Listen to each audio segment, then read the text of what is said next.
My name is Briar Ellison, and I didn't invite my mother to my wedding.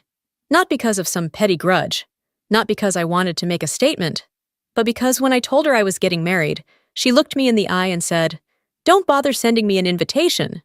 Weddings are for family." So I didn't. And yet, on the day I walked down the aisle, she was there, wearing ivory, smiling like she belonged, like she hadn't spent years making sure I knew I didn't. I used to think the silence between us was unbearable, but nothing was louder than her presence in that room she was never supposed to enter. This is not a story about revenge. It's about choosing peace over permission, and finally understanding that sometimes you heal by letting the wound close without applause. I was the second daughter, and I never let myself forget that. My sister Clarissa was the golden one, beautiful, confident, the type of child mothers like mine pinned their entire identity on. She won spelling bees, led every dance recital, and glowed in every photo frame along the hallway of our childhood home. Me? I was quiet, soft-spoken. I read books in corners and asked questions that made people uncomfortable. I wasn't difficult, but I wasn't easy to be proud of either, not in my mother's eyes. Her name is Maureen, and even saying it feels like a confession. Growing up, it became clear. Clarissa was the dream, and I was the draft. My report cards were solid, my manners intact, but all of that was background noise in the theater of Clarissa's perfection. When Clarissa turned 24, she got engaged to a hedge fund manager my mother adored, before he even finished his first sentence. The wedding planning started the next day. Venue tours, floral consultations, dress fittings. My mother threw herself into it like she was getting married herself. And me? I was her assistant, not her daughter. She barked orders, rolled her eyes when I asked questions, and whispered to relatives that she wished I'd take notes so I'd at least get one thing right when it's your turn. If it ever comes. At the wedding, I was a bridesmaid. Not the maid of honor. That was reserved for a childhood friend of Clarissa's, who once told me I looked like I'd be good at filing taxes. I smiled through every photo, every toast, every insult passed off as a joke. There was one moment I'll never forget. During the reception, my mother stood to give a speech. She clinked her glass, looked at Clarissa with a softness I'd never seen before, and said, "From the moment you were born, I knew you were special. You've always made me proud." She didn't look in my direction once. After the guests had left and the music faded, I helped clean up the venue. My mother handed me a bag of leftover favors without so much as a thank you. Clarissa floated out on a cloud of congratulations, and I followed behind, invisible as ever. That night, I sat in my childhood bedroom and cried into a pillow that still smelled like old perfume and dust. I wasn't sad about not being celebrated. I was sad that I'd spent 27 years trying to earn a love that had never been mine to begin with. That was the night something inside me shifted. Not with rage, with quiet resignation. I decided I would stop trying, stop auditioning, stop shrinking myself to fit a mold I was never meant for. But the universe has a cruel sense of humor. It wouldn't be the last wedding I'd cry through. It just wouldn't be someone else's. After Clarissa's wedding, I left home. Not in a blaze of glory, no slammed doors or dramatic goodbye speeches. I packed my car with 2 suitcases, a box of books, and the quiet understanding that if I stayed any longer, I'd dissolve. I moved 3 states away and took a job at a nonprofit. The pay was modest, but for the first time, I felt like I existed for something other than comparison. No one knew I was the lesser daughter. No one looked at me like I was failing a silent test. I was just Briar. And that was enough. It was there that I met Gavin Rhodes. He wasn't flashy. He didn't sweep in like a savior or try to fill the hollow space my mother had carved into me. He was kind, attentive. He remembered the names of my coworkers, the books I lent him, and the way I took my tea. He listened when I spoke, and not the kind of listening that waits for a pause to redirect the conversation. He listened like it mattered, like I mattered. We dated quietly for over a year before I let him in, truly in, past the curated version of myself I offered the world. One evening, after dinner, I told him about my family, about Clarissa, about Maureen, about the wedding speech and the pillow that caught my tears. He didn't flinch. He didn't try to fix it. He said, "That's not your fault, and it's not your weight to carry." Then he pulled me into his arms and held me until the ache softened. For the first time, I believed someone could love me without measuring me against anyone else. Years passed. I built a life. I made friends who asked about my dreams, not my resume. I learned how to laugh without watching the room to see if it was too loud.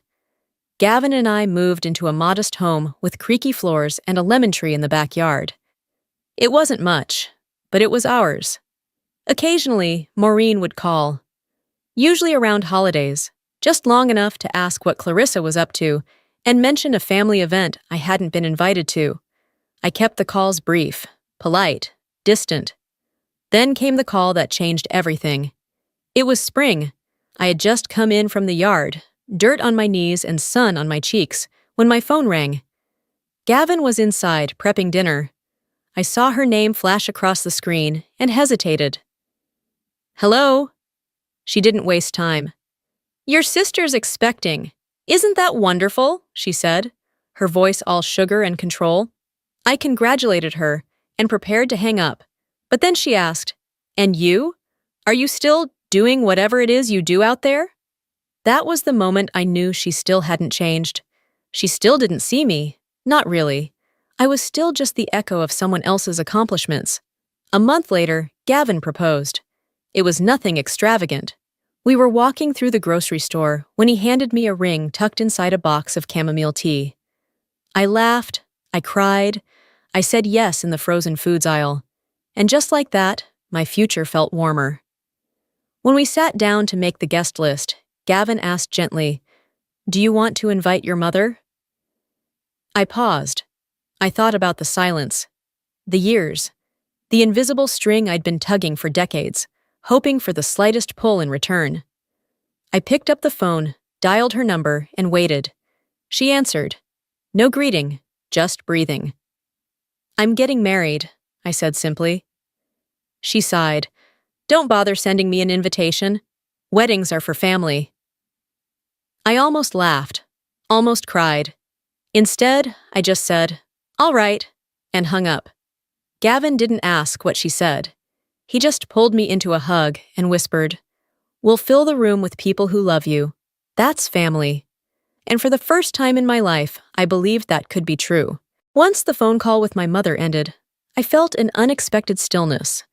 No tears, no shaking hands, just a strange sort of peace, like I'd finally stopped knocking on a door that was never going to open. The next few weeks were a whirlwind of planning. Gavin and I chose a small venue by the coast, a weathered chapel with lavender fields nearby, and waves close enough to hear during the vows. It wasn't grand or expensive, but it felt like home, soft, quiet, and real. We made the guest list short and intentional. Friends who had stood by me when I couldn't stand up on my own. Gavin's family, who had embraced me like I belonged from the start. My old college roommate, my boss who once defended me in a meeting, and the barista who knew my name and never got it wrong. As we finalized the invitations, I hesitated at the last two blank spaces. Clarissa, Maureen. I stared at the names I didn't write.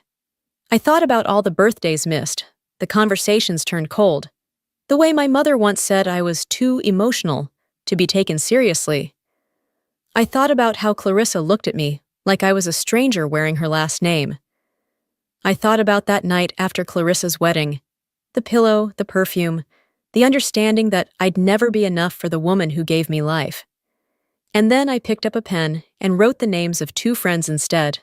No regrets. About a month before the wedding, Clarissa called me. She didn't waste time. "I heard you're getting married." I nodded, even though she couldn't see me. "Yes." She said, a pause dragging behind it. "Mom's a little hurt. She thought she might still get an invite, for old time's sake." I laughed, not unkindly. She told me not to. There was another pause, longer this time. "You know how she is." "Yes," I said softly, "I do." "She'll still come, you know, if she finds out where it is." I didn't answer that. Clarissa sighed. "Whatever. Just don't cause a scene, okay? It's your big day." And then she hung up. I sat there for a while, phone in hand, staring out the window at the lemon tree Gavin had planted when we moved in. It had started to bloom again. "She's coming, isn't she?" Gavin asked, appearing behind me with a mug of tea. I nodded. "She might." He didn't say anything for a moment. Then he handed me the mug and said, "We'll be ready." And I believed him.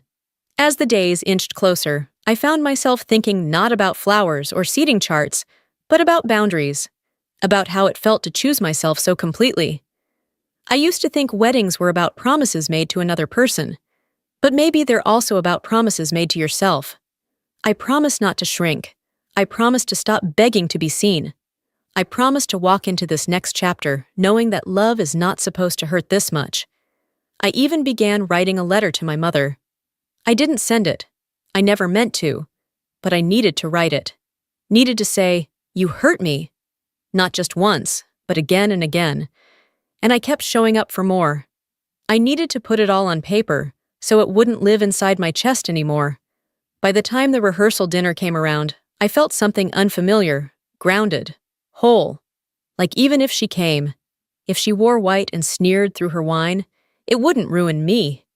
Because I was no longer trying to impress someone who didn't want to see me. The night before the wedding, I stayed up late.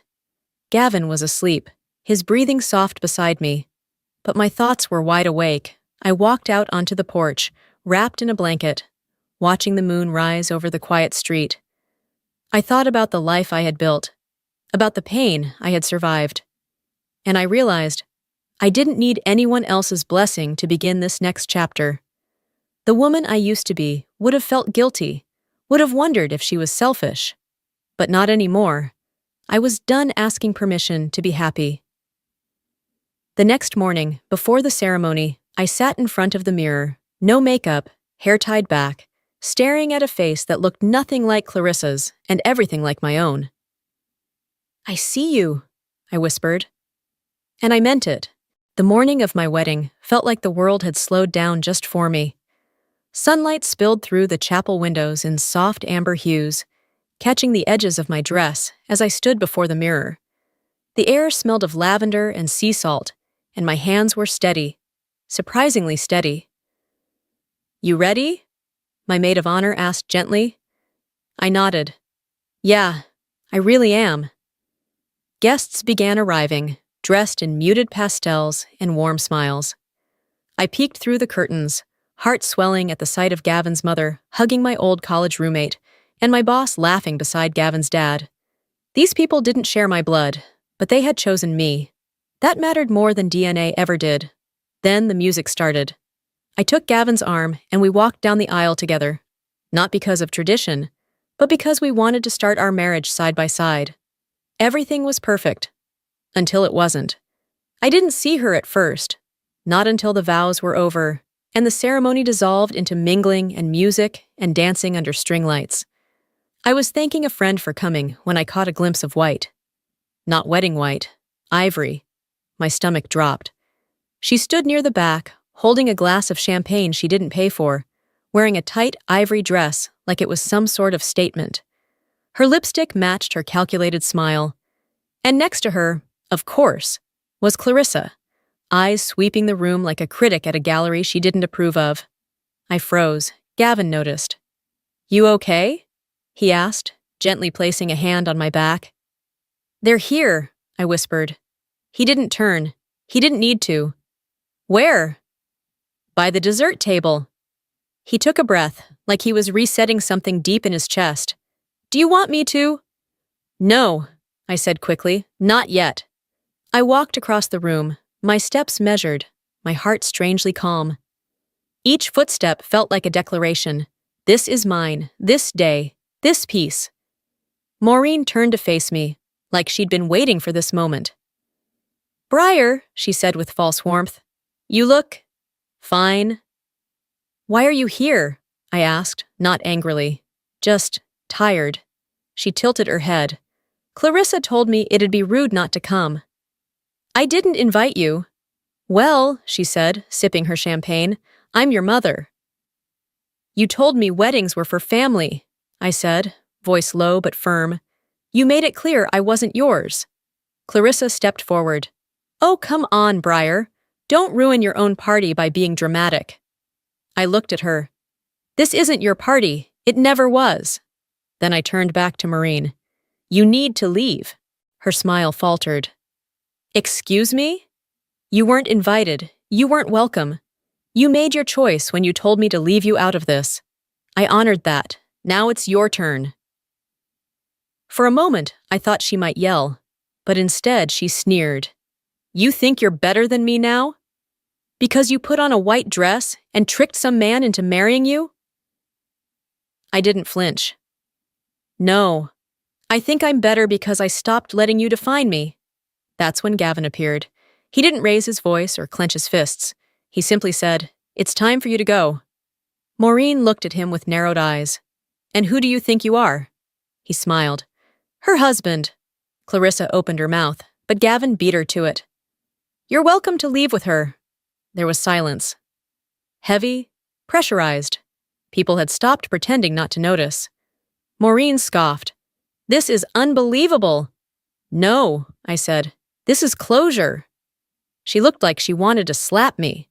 Instead, she threw back the rest of her drink, handed the empty glass to a confused server, and turned toward the exit.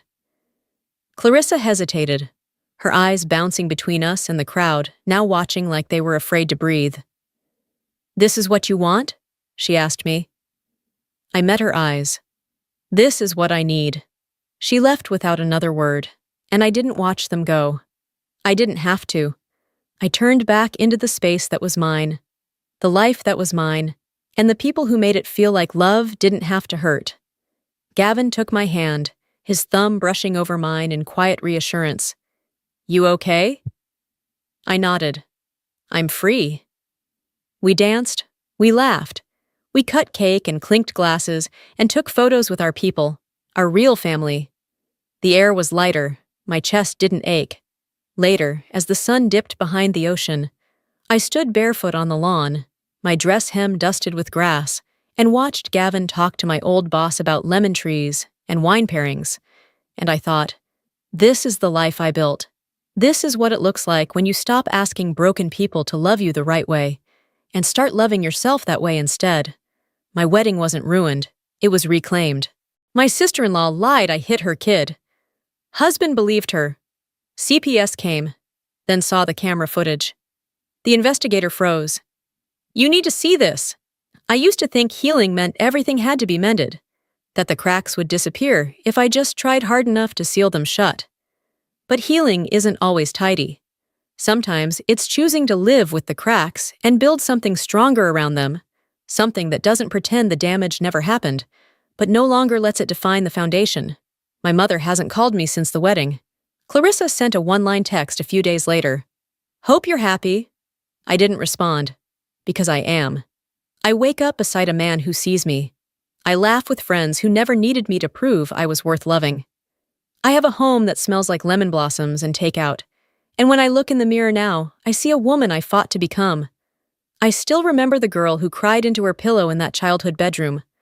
I love her. I thank her. But I don't live there anymore. Some people spend their lives chasing love that hurts. I almost did too. I almost let my worth be measured by someone who never saw it. But I stopped. And that was the beginning of everything. My mother taught me a lot, though not in the ways she intended. She taught me how to endure, how to survive silence, how to hear the ache behind someone's words. Most of all, she showed me what kind of woman I never wanted to become. Weddings are for family. And that day, I was surrounded by mine. They didn't share my name, or my blood, or my history. They shared my heart. And for the first time, that was more than enough.